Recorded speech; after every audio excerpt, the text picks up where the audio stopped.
Iya, alhamdulillah wassalatu wassalamu ala Rasulillah wa ala alihi washabihi wa ba'd. Iya, apa hukum mengucapkan selamat Natal? Dan pertanyaan ini itu sesuai dengan tema kita sebenarnya. Karena kalau menduakan Allah tidak diperbolehkan, apalagi mentigakan Allah. Dan konsep lusa adalah mentigakan Allah Subhanahu wa taala. Dengan yang biasa kita kenal dengan Trinitas.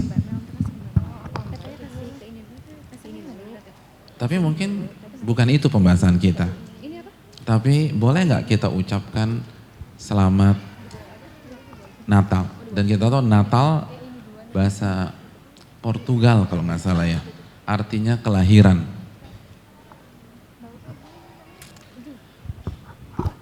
Poin yang pertama. Saya ingin tanya sama antum misalnya. Kalau ada, misalnya antum udah married nih.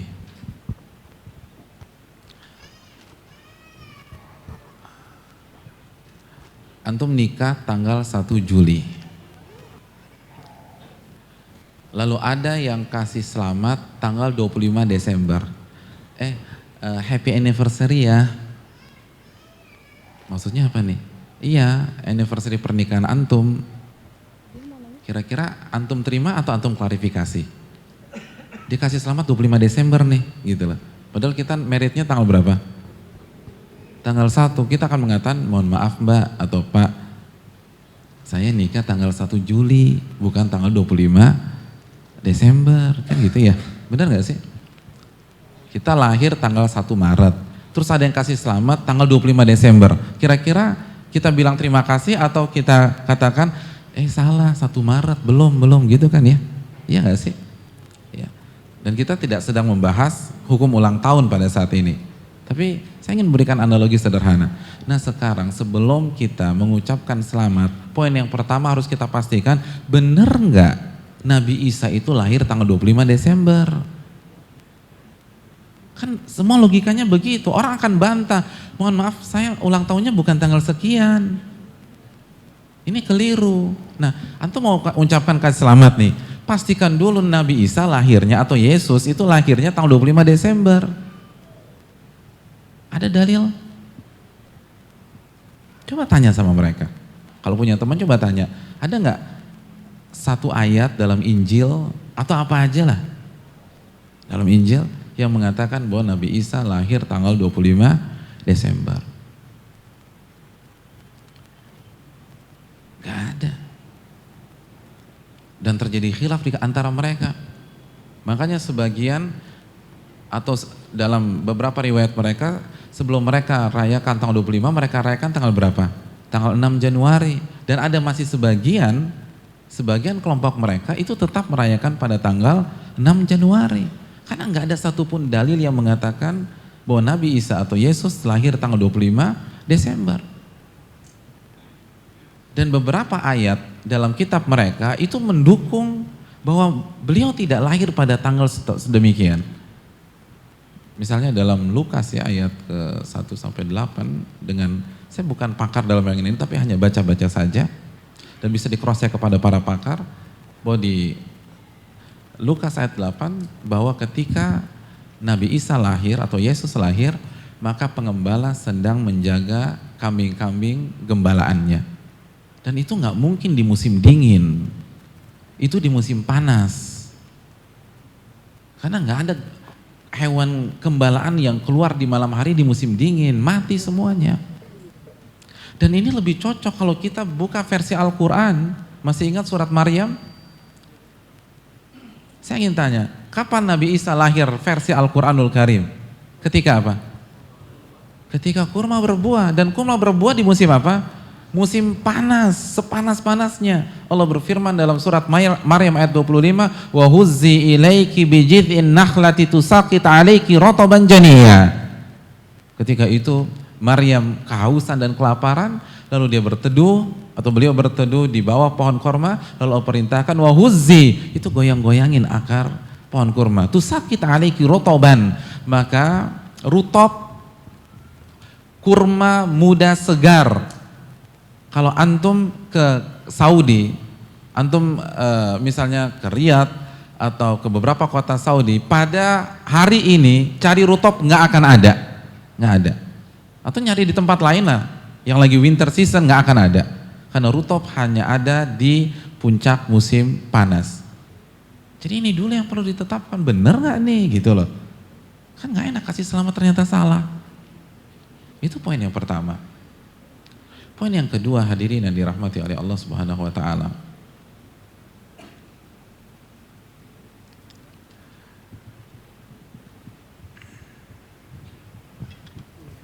Ustaz, apa Ustaz nih? Belum, sebentar. Belum Ustaz. Nanti. Oh, belum selesai? Belum. Oh, siap. Mau ditutup ya kajiannya?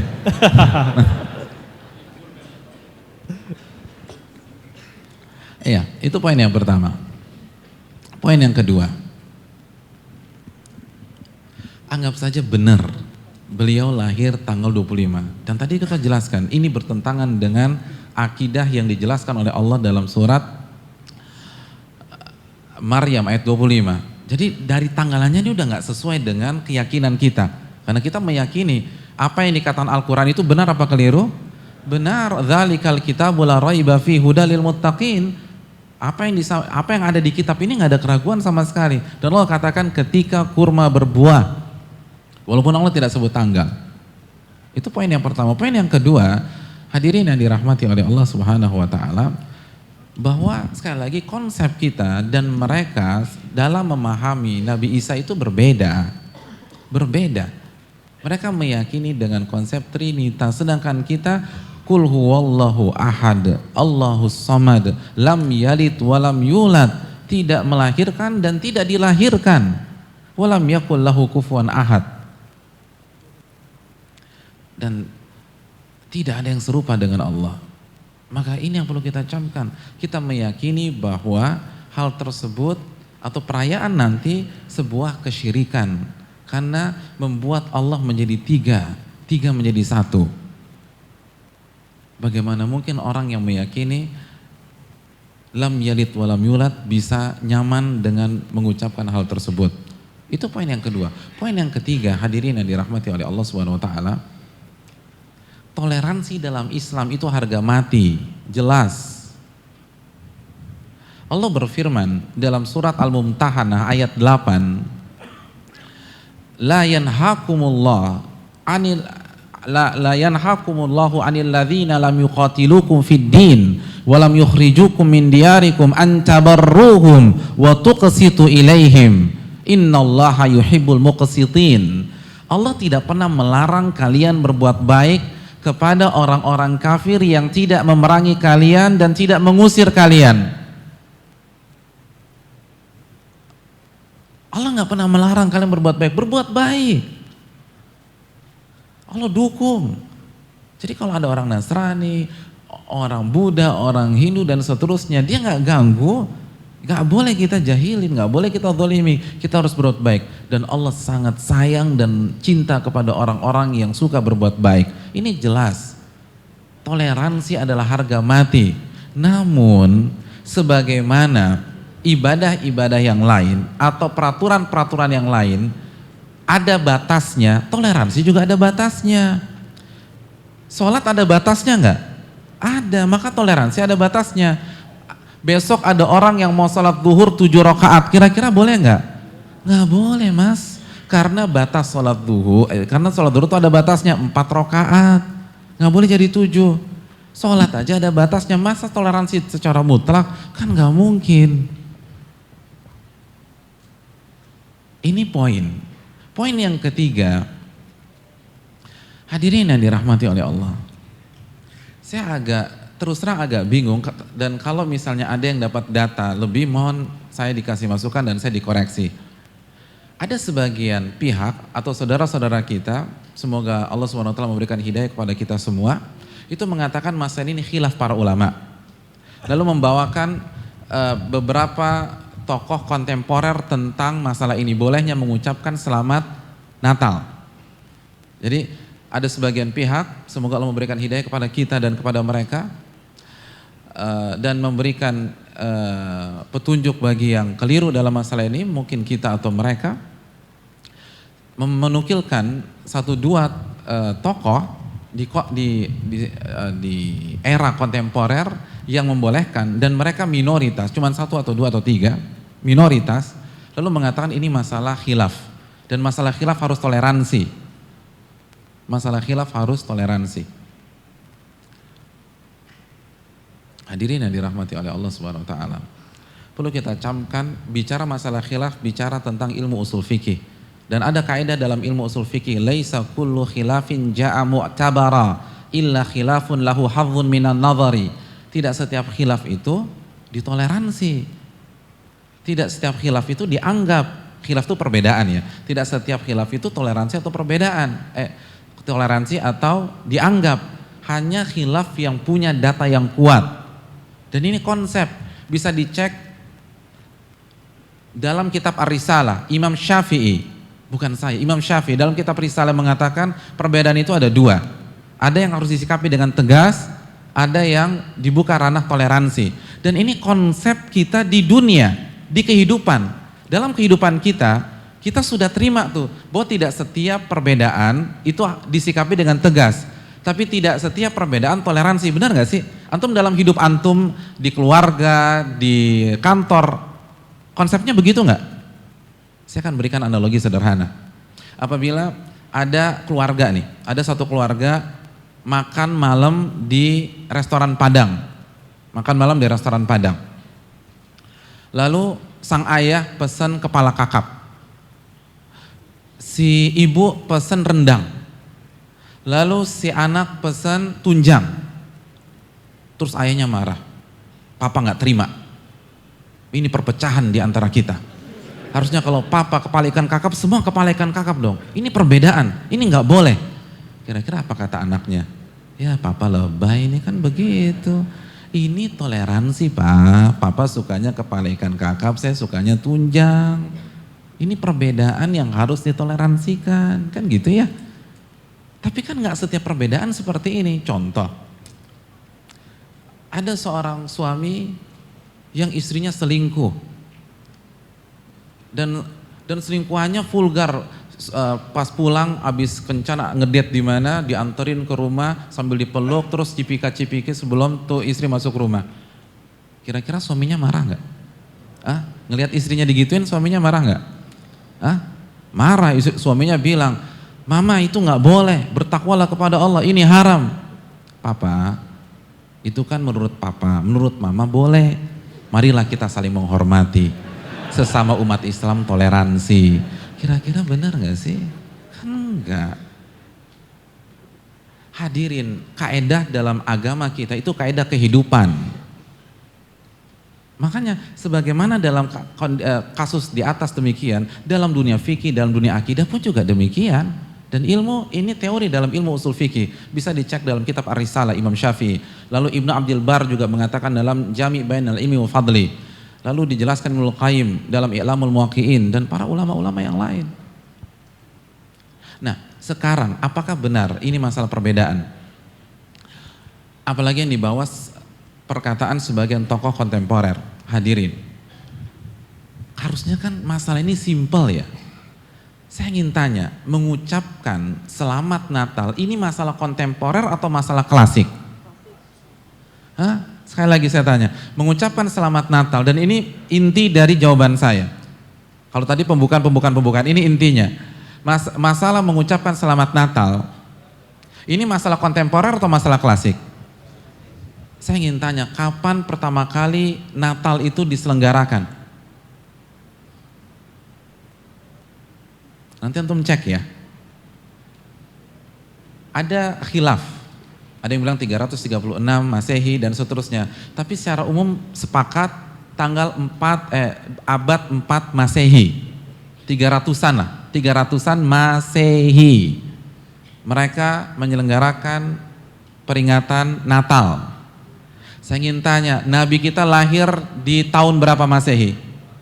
571 Masehi. Ingat, Nabi lahir 571 Masehi. Pertanyaan saya, berarti ketika Nabi Muhammad bin Abdullah SAW menjadi seorang Nabi dan Rasul, itu sudah ketemu Natalan atau belum? Natalan tadi kapan? Ya, abad keempat Masehi. Nabi kita 571 Masehi. Berarti ketika Nabi menjalani kehidupannya sebagai seorang Nabi dan Rasul selama 23 tahun, itu tiap tahun ketemu Natalan. Iya gak sih? Jadi ngapain cari pendapat para ulama? Langsung cek aja ke sumbernya. Kalau Nabi ucapkan selamat Natal, besok kita semua mengucapkan selamat Natal dan harus hukumnya. Tapi kalau Nabi tidak ucapkan selamat Natal, saya ingin tanya, atas nama toleransi, siapa yang lebih paham toleransi? Nabi kita atau kita?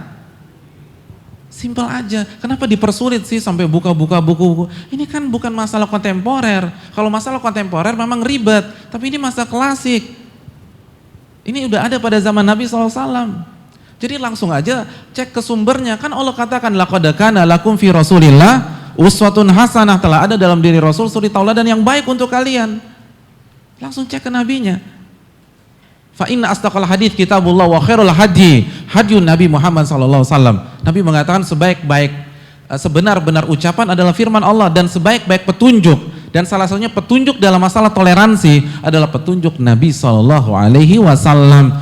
Cek, kalau Nabi mengucapkan selamat, lusa kita ucapkan selamat. Simpel aja kan, nggak, kita bukan cari menang-menangan, kita nggak ingin menjatuhkan siapapun, tapi kita sedang bicara kebenaran. Semua orang yang mengatakan hendaknya kita mengucapkan selamat Natal berbicara tentang toleransi. Kalau mereka kasih ucapan selamat ketika Idul Fitri, maka kita hendaknya membalas. Pakai ayat wa idza huyitum bi tahiyatin fahayyu bi ahsana minha aw rudduha. Jika kalian diberikan ucapan selamat, balas dengan yang lebih baik. Saya ingin tanya, yang paling paham ayat ini kita atau nabi kita? Ya udah, simpel aja. Kalau Nabi ucapkan selamat, kita ucapkan selamat. Kalau enggak, enggak. Dan jawabannya kita tahu semua. Tidak ada satupun hadis yang mengatakan demikian. Kalau ada hadis, kita akan revisi jawaban kita pada malam hari ini. Karena kita bukan cari pembenaran, kita ingin amal kita diterima oleh Allah Subhanahu wa taala. Dan cek saja, setelah Nabi wafat Abu Bakar, apakah ucapkan selamat? Karena mereka ngalamin loh. Umar mengucapkan selamat, Utsman mengucapkan selamat, Ali mengucapkan selamat. Lalu setelah itu Imam Syafi'i mengucapkan selamat, Imam Ahmad mengucapkan selamat, Imam Abu Hanifah mengucapkan selamat, Imam Malik mengucapkan selamat. Sesimpel itu. Kenapa ribet sekali rasanya nyari sebagian fatwa ulama kontemporer lalu berdalih dengan toleransi? Ini masalah klasik, Nabi sudah alami. Makanya Nabi tulis surat kepada Heraklius, raja Romawi yang beragama Nasrani. Ethiopia yang dipimpin oleh Najasyi itu Nasrani, Najasyi Muslim. Nabi nggak pernah mengatakan kepada Najasyi, ucapkan selamat kepada kaummu. Hadirin, ini masalah klasik, bukan masalah kontemporer. Kenapa dibuat susah kalau kita benar-benar mencari kebenaran? Kalau kita benar-benar ingin mengikuti toleransi Nabi SAW. Mungkin itu. Tapi Ustadz, ada sebagian Ustadz ya, mereka berdalil nih, mereka pakai dalil surat Maryam ayat 33 gitu. Jadi kan di situ artinya kira-kira keselamatan ketika aku dilahirkan, ketika aku di mana aku wafat, dan ketika aku dibangkitkan. Itu jadi jadi dalil mereka untuk sebagian mereka untuk mengucapkan selamat, Ustaz. Gimana, Ustaz? Iya, terima kasih jazakallahu khair atas masukannya. Maryam ayat 33 ya. Wassalamu alayya yauma wulidtu wa yauma amutu wa yauma ub'atsu hayya. Tanpa mengurangi rasa hormat kita kepada pihak manapun. Tapi pertanyaan saya simpel, yang lebih paham ayat ini Nabi kita atau umatnya? Itu jawabannya. Yang paling mengerti tafsir ayat ini Nabi kita atau umatnya? Siapapun dia, tanpa kita ingin mengurangi rasa hormat kita kepada beliau-beliau tersebut. Nabi paling tahu. Kalau ini adalah ayat untuk mengucapkan selamat, yang pertama kali meng-SMS, yang WA, BBM dan seterusnya, atau pasang status, itu Nabi kita SAW. Kan sesimpel itu. Ini bukan masalah kontemporer, ini masalah klasik. Masalah klasik, kenapa dipersulit? Kalau kita benar-benar jujur, ikhlas, kenapa dipersulit? Ulama mengatakan, kalau Anda benar-benar jujur semua mudah. Yang bikin kita ribet itu karena kita punya kepentingan. Dan semoga itu nggak terjadi di tengah-tengah umat Islam. Dan kita berhusnuzon kepada semua pihak. Tapi kita ingin katakan, ini masalah klasik, bukan masalah kontemporer. Nabi yang pertama kali mengalami dan tidak pernah ada turun wahyu dan malaikat Jibril ingatkan untuk memberikan selamat kepada Heraklius, kepada orang-orang di Ethiopia dan orang Nasrani yang berada di lingkungan Nabi kita SAW. Mungkin itu.